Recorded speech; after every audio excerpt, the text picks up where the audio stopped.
Erev Tov. It's my pleasure to be here, and it's always fun to be involved in the Phoenix Jewish community, where actually I've been since 1978, though not as physically present any longer, but have had the great pleasure of being involved both at ASU and in various educational endeavors in the community, and it's truly been my pleasure to watch the growth of Valley Beit Midrash over the last number of years, to create a context in which there can be conversation and discussion about a range of issues involving topics of great concern to Jews, Jewish community, and we would say to humans in general. I want to first introduce the panel, and then I'll spend 1 or 2 minutes just introducing the topic. I believe most of you probably know some of the panel, if not all of the panel. On my immediate left is Rabbi Pinchas Allouche, who is the rabbi of the synagogue in which we are now presently located. He's born in Toulouse, France, and moved to Switzerland, to Johannesburg, Jerusalem. He's been in Geneva, Switzerland. So you've traveled more than I have. But yeah, okay. And he's been here at the synagogue in Tefillah, Beit since for the last 7 years. So you're entitled. Should I tell your congregation you need a Shabbaton? No, I guess not. Oh, we academics get that. It's tougher in the rabbinate. To his, I guess that's his left, is Rabbi Chernow, who is the rabbi at Temple Chai, who's been in town since 2003. I guess your 10th year anniversary. I had the pleasure of studying with and teaching in Los Angeles and studying with over the years here in town. She's attended the Shalom Hartman Institute 3-year rabbinic leadership program, and she's on the board of overseers of HUCLA, the Reform think tank, and the board of directors of the Pardes Jewish Day School. And it's true, she's still the treasurer of the board of rabbis. Yes, I was. Yes. Oh, you were. Not that I suspect there were great financial issues to have to deal with here, but yeah, big time. And finally, our third panelist is Jeffrey Schesnol, who's the president and ceremonial leader of Or Adam Congregation for Humanistic Judaism. I had the pleasure of speaking there already, I think, 15 years ago at various programs. And he's a second-year student in the 3-year para-rabbinic program run through the International Institute for Secular Humanist Judaism, a Madrich training curriculum, and he's working towards his ordination in coming of fall 2015. And some of you may know him from his work as well as at the Arizona Jewish Historical Society, where he's the project manager and the managing curator of exhibits and event coordinator as well. So we have a fascinating range of views here today to discuss an important topic. I'll come at this topic just by way of introduction to refer to something I think most of you probably heard about and know about, which was the Pew study of American Jews that came out in October of this year. And I think it's germane to the discussion here in terms of at least identifying some of the challenges Jews have today. That study, which was a scientific interview study of a cross-section of American Jews, thereby providing a random sample or representative sample of American Jews, found that American Jews overwhelmingly say they're proud to be Jewish and have a strong sense of belonging to the Jewish people. But the survey also suggests that Jewish identity is changing in America, where 1 in 5 Jews, 22%, now describe themselves as having no religion. The changing nature of Jewish identity stands out sharply, for example, when the survey's results are analyzed by generation. If we look at the oldest generation of Jews in America, what's called the greatest generation, who were born between 1914 and 1927, 93% of those aging Jews identified as Jews on the basis of religion, and just 7% called themselves as having no religion. By contrast, among millennial Jews, those born after 1980, 68% of them say they are Jews by religion, but a full 1/3, 32% of them say they have no religion, but they do identify as Jews on the basis of Jewish ancestry, ethnicity, and culture. Now, of course, we know being Jewish is not quite the same as being a member of any other religion, in the sense that we are a people, and as the modern world began and unfolded, many Jews were shaped by the impact of what we call secularization, secularism, and developed various ways of being Jewish and understanding what it means to be Jewish. So we have disagreements. We might imagine, therefore, in the past, when it's probably true, like the generation of the people who were born in 1913, we might imagine in the past that most Jews thought of themselves also as having a religious set of ideas and affirmed some notion of God. I think that is fairly self-evident, and one can look at a variety of evidence which would suggest that Jews affirmed some sense of a deity in their lives. But at that point, everything starts to disagree. Because if one looks carefully at the history of Jewish thought and Jewish ideas, whether you're talking of the Kabbalah to Jewish folklore, I think there are very different understandings and conceptions of what God is. And while we can all use the same name, what it meant, and more importantly, not so much as an abstraction, but how people understood God was involved in their lives, and how their activities were somehow to be carried forward in some sense of a relationship with God, I think on that point there's always been ranges of views. And it's that topic in part I think we'll look at tonight, as well as perhaps the broader trends about ways in which Jews now identify and understand what it means to be Jewish and the place of God in their Jewishness. With that, I will pass the mic to Rabbi Allouche. Each person will speak for 6 to 8 minutes, at the end of which we will turn to questions and answers. I have the hook here, so, and the clock, I feel like I'm on Chopped, and the clock stops now. Well, I submit that ladies are always first. So, Rabbi Chernow, don't... Okay, fine. All right. Well, faith in God, I'm reminded of the story of two mischievous boys. And their mother really did not know what to do with them. So she went to the local rabbi and said, look, my boys are misbehaving day in and day out. Please help me. So the rabbi says, fine, I'll speak to them one at a time. Go bring your first child. She brings her first child. And after a few minutes, he comes running out sobbing. He looks for his brother all over. Finally finds him and says to his brother, look, the rabbi kept on asking me, where is God? Where is God? They think that God is missing, and they think that we stole him. But I'm reminded particularly of this anecdote because of what God is to me. God is to me multiple things, but number one, God is infinite.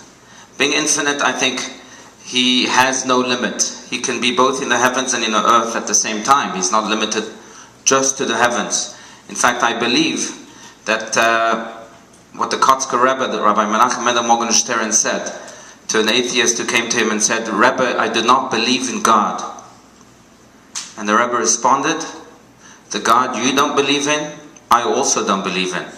But that's because we often limit God to just the heavens. He's that man with a big white beard with a carrot and stick in both hands, right? But God is limitless. God is limitless. And to quote King David in Psalms, Mika Hashem Elokeinu amagbi lashavet amashpili lirot b'shamayim u'va'aretz. He can be both in the heavens, ascend to the heavens, and even go down to earth in the same exact way. And therefore he cares about the vast universe as much as he cares, yes, about you and me, even about the smile of a little child. That's the God I first and foremost believe in. I also believe in a God that obviously is the creator of the universe. Being the creator of the universe is quite unique, because it's not just being a creator.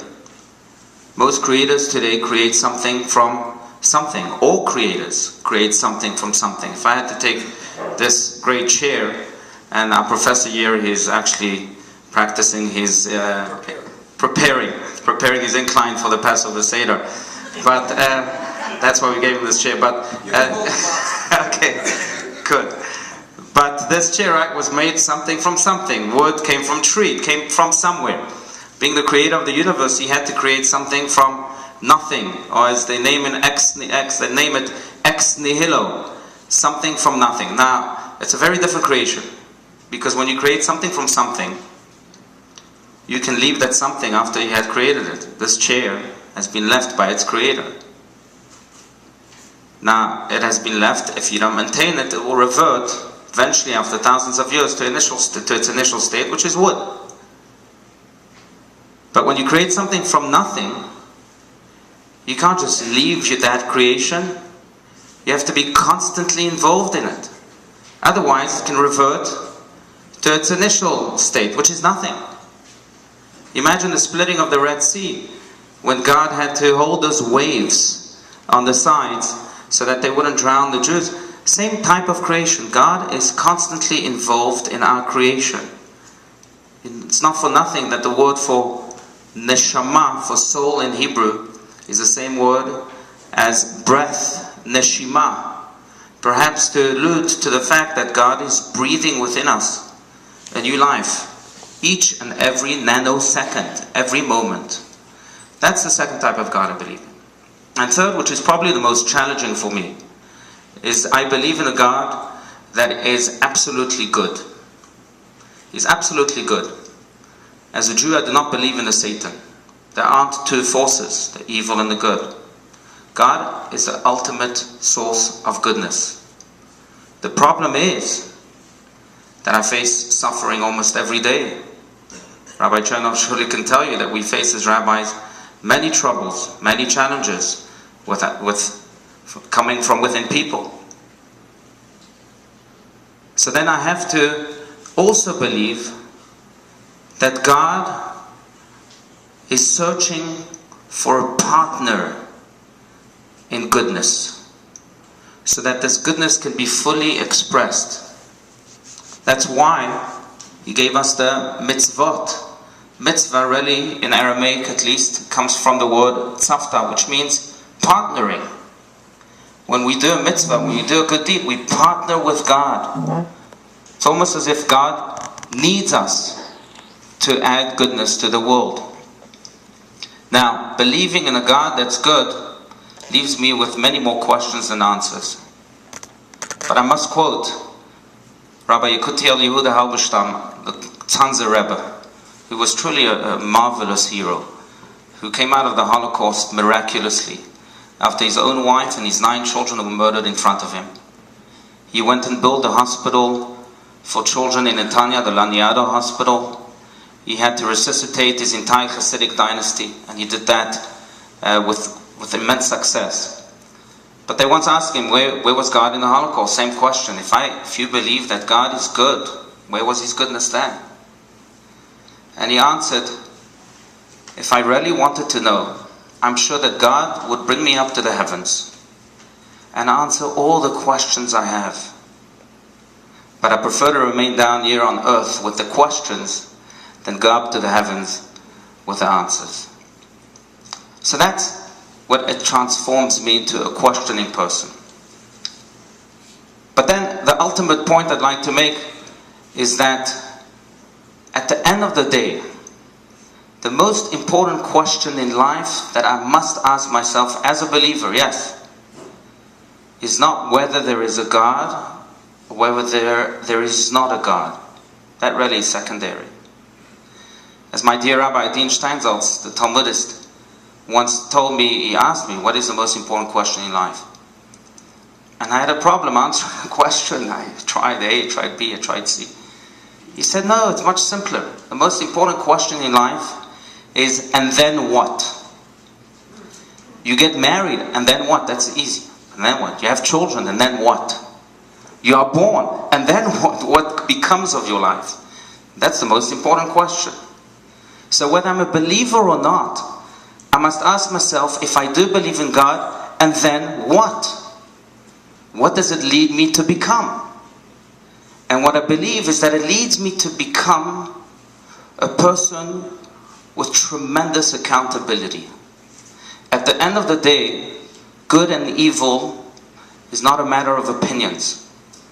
It is a matter of what God said, of what that which is greater than me defined as good or as evil. And I have to follow those rules. I'm accountable to those rules. To quote Ethics of Our Fathers, Ein roa ve'ozen shomat v'chol ma'asecha b'sefer nichtavim. There's an eye that sees, an ear that hears, and all of your deeds are written in a book. That's the accountability which fine-tunes my day each and every day, because there are things that I believe I should not be doing, or that I simply don't feel like doing, but I'm accountable. And just to conclude with one last anecdote, that is, I once asked maybe a cruel question to a Holocaust survivor. A Holocaust survivor had survived because a nice Polish Gentile decided to hide him with great risk during the war. And I asked him, if you had to go back to that moment in your life, and you had that choice during the Holocaust of going to a Polish lawyer, or a Polish doctor, or a Polish artist, or a Polish priest, who would you trust the most? And he answered without hesitance, a Polish priest. And his wife sitting nearby said, well, actually, none. But why? Because he's accountable to that which is greater than him. That to me is the ultimate definition of a believer. Beautiful, Yeshukach, Rabbi Allouche. Always nice to hear your thoughts, and thank you, Rav Shmuly, and all who put this panel together. So I'm going to start by, I have a couple sort of scattered thoughts, and we'll see if they come together. I absolutely believe that it is possible to live a full, lively, traditional, dedicated Jewish life with or without belief in God. I think we can have a very serious prayer life if we don't know who we're praying to. We can have a very serious ritual life if we don't believe necessarily that God commanded us to observe those rituals. And I do believe we can live a very strong ethical life, with all due respect, I would say with great accountability, whether or not we believe in God. My friend Mayer used to tell the following story or description. He said, there are two families. And as some of you know, I had the incredible blessing of having a baby a little over a year ago. Like so many of you would say, the most incredible moment of my life, so on and so forth. Two families, and they both have babies. And one set of parents says, that was the most profound moment of my life. I've never felt anything like that before. God was in the room when my child took his first breath. The other family says, that was the most incredible, profound moment of my life. It was beautiful. I've never experienced anything like that before. I don't think God had anything to do with it. I think there's room for both in our Jewish life and Jewish traditions. I think the task of Jewish life is to take note of those moments, be aware of them, be aware of the bountiful blessings that we have, and I don't think God cares whether we give God credit for that. I think I'm okay with either way. I'm totally fine with that. I think that I would not ever take God out of the Torah. I would not take God out of our liturgy. I think the way we use God, the way we talk about God is very important for our religious language. It's certainly the language of our people. And I think the metaphor is important. So what do I mean by that? I think when most of us talk about God, maybe I'm talking about myself, but I'm going to say I think it's beyond me. I think when most of us talk about God, here's what we mean. A sense of transcendence, a sense that our life is bigger than the years that we live, connected to something before, God willing, connected to something after, connected to people beyond ourselves, a world beyond ourselves, and so on and so forth. I think we're talking about the fact that our lives are worthy of reflection, and Jewish texts are the way to do that, the way to frame that in the Jewish community, right? That's part of what we do when we frame our discussions in terms of God. I think we're talking about what Danielle Hartman calls an aspirational view of the human condition. What does that mean? We know who we are right now, we need to know who we are right now, and we believe that tomorrow we can do a little bit better. We want to do a little bit better. We want to be working on our lives. We want to be working on ourselves. I think we're talking about clarifying our values and aligning our actions, aligning our lives with our values. Honoring time, making time sacred. That was what I was talking about before. Making our lives sacred.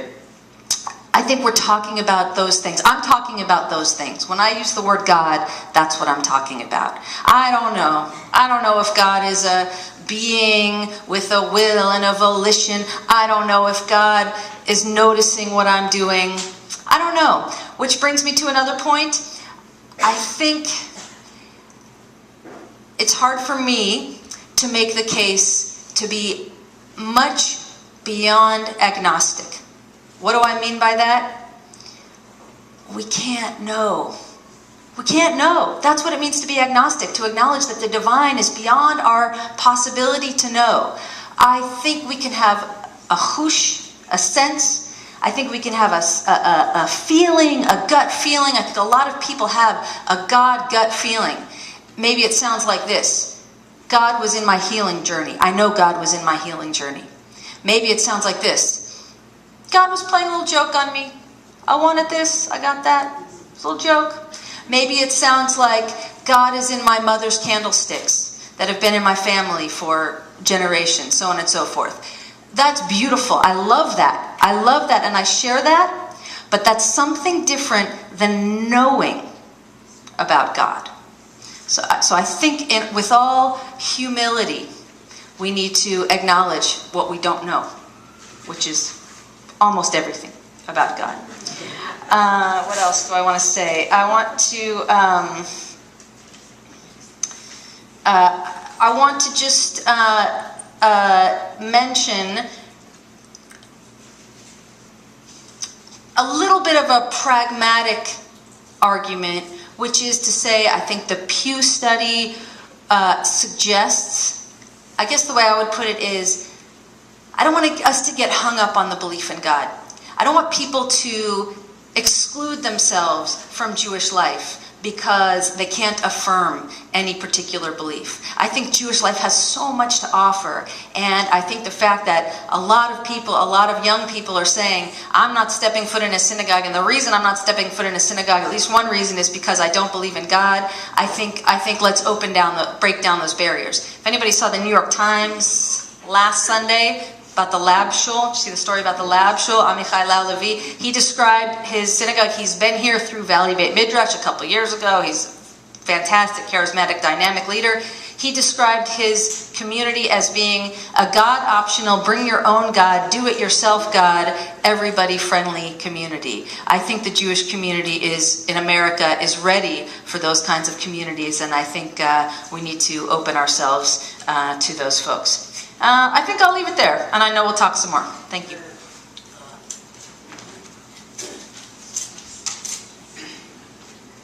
Boy, I couldn't have said it better myself. Thank you, Rav Shmuly, and the rabbis, and our facilitator, to allow me on this distinguished panel. Thank all of you for attending and being broad-minded enough to participate in this amicable and civil discussion of divergent views.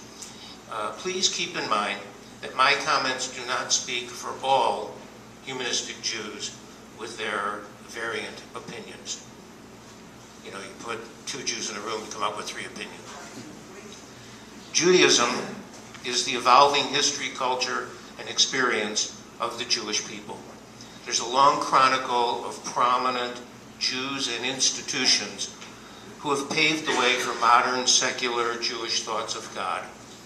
To name a few, Moses Maimonides, 12th century Spanish rabbi and physician. His 13 Principles of Faith were a public proclamation that made a show of faith in the face of persecution, contrasted with his Guide for the Perplexed, in which he said, quote, persons who are adhering to the Torah and have studied philosophy, who are embarrassed by the contradictions between the teachings of philosophy and the literal sense of Torah. That would have been nearly heretical. Baruch Spinoza, in fact labeled a heretic and excommunicated. The Dutch 17th century philosophers break with the prevailing dogmas of Judaism, and particularly the insistence of non-Mosaic authorship of the Pentateuch.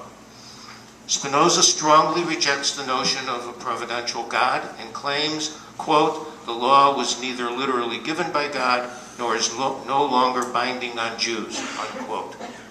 He was excommunicated. The Pittsburgh Platform of 1885 was a reflection of Enlightenment thought which advocated radical reform of Judaism by declaring Mosaic law, quote, Mosaic law is binding only in moral law and an obstruction rather than to further modern spiritual elevation. That Judaism is a progressive religion. Reject all Mosaic legislation not adapted to the views and habits of modern civilization, unquote. It was in the Reformed Pittsburgh Platform of 1885. Those radical interpretations of Judaism gave rise to Orthodox and conservative movements as reactions to the Reform concepts which those people had thought had gone too far. And by 1999, the new Pittsburgh Platform even reversed itself.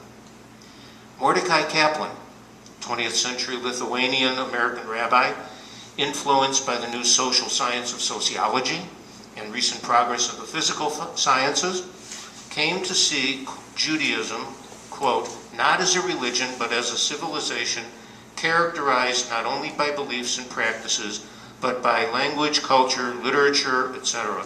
Judaism is an evolving religious civilization. Our common history is what motivates us to live Jewishly. God not as a supernatural force in the universe, unquote. Another Rabbi Kaplan, with a C, not a K, here in Scottsdale, currently says, quote, God is human beings doing godly things, unquote.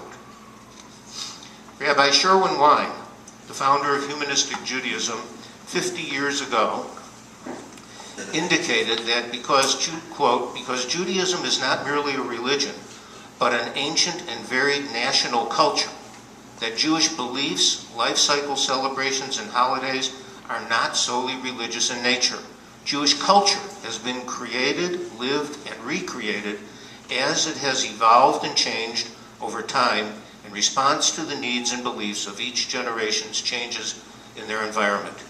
Judaism has changed from polytheistic, nomadic, tribal, to priestly, to rabbinic, from sacrifices to prayers, and will continue to adapt, change, and reinvent itself with commitment in order to survive by taking bits and pieces from the predecessor to the successor, adding, reinterpreting, and making relevant in the culture we are a part of today and tomorrow, just as we moved from early agrarian pagans to ultimately to today's urban modernists, unquote. Rabbi Adam Shalom, current leader in Humanistic Judaism, says, quote, reactive Humanistic Judaism is like you inherit your aunt's possessions, that when you go through them you may find some beautiful and you display them as you found them. Others are not usable and are discarded or given away and as such are irrelevant. And others are worthy of refurbishment or alteration, and you use them as refreshed, unquote. In Humanistic Judaism, the beauty of our ancestors' beliefs and survival are cherished. Liturgical praise, petition, and gratitude are replaced by creative meditations, poetry, and music, and celebration of natural or human things such as candlelight, bread, wine, by giving thanks to the human or agricultural conditions that made them. We believe in each other and are good to one another. The Pew Research survey that was referred to, Portrait of Jewish Americans, revealed that 62% of American Jews see being Jewish as mainly a matter of culture or ancestry, and just 15% say it is a matter of religion. 68% answered that one need not believe in God in order to be Jewish. Only 19% observe Jewish law, and 28% say flat out that they don't believe in God. But they are proud to be Jewish. Humanistic Jews throughout the world celebrate ethnic connection to Jewish and human connection, are culturally and philosophically borderless, adaptive, and eternally Jewish. There are ways to be Jewish beyond God. The passionate celebration of all important Jewish holidays and life cycle events, and secular ones as well, from a historic and ethical and spiritual perspective. Tradition from the view of not repeating it, but recreating it. For our time, based on what we now know of the universe, science, nature, and people, prayer has been replaced with action. Not Judaism light, but Judaism expanded, with tikkun olam, tzedakah. Humanistic Judaism is not a choice of off on the channels of Judaism. It is one of the channels of the many that are available. Humanistic Judaism is not a community of atheists, of non-believers, but rather a community of believers in what our ancestors' survival and tradition has enabled us to experience. Our Jewish identity with honesty and integrity, consistent with living our Jewish lives much the same way as our secular ones, seeking human solutions to human problems, while honoring our Jewish heritage. Humanistic Judaism is broad enough to include all modern Jews, non-Jews, and Jews by birth, Jews by choice, all who seek to identify themselves as being connected with the fate and welfare of the Jewish people, with or without God.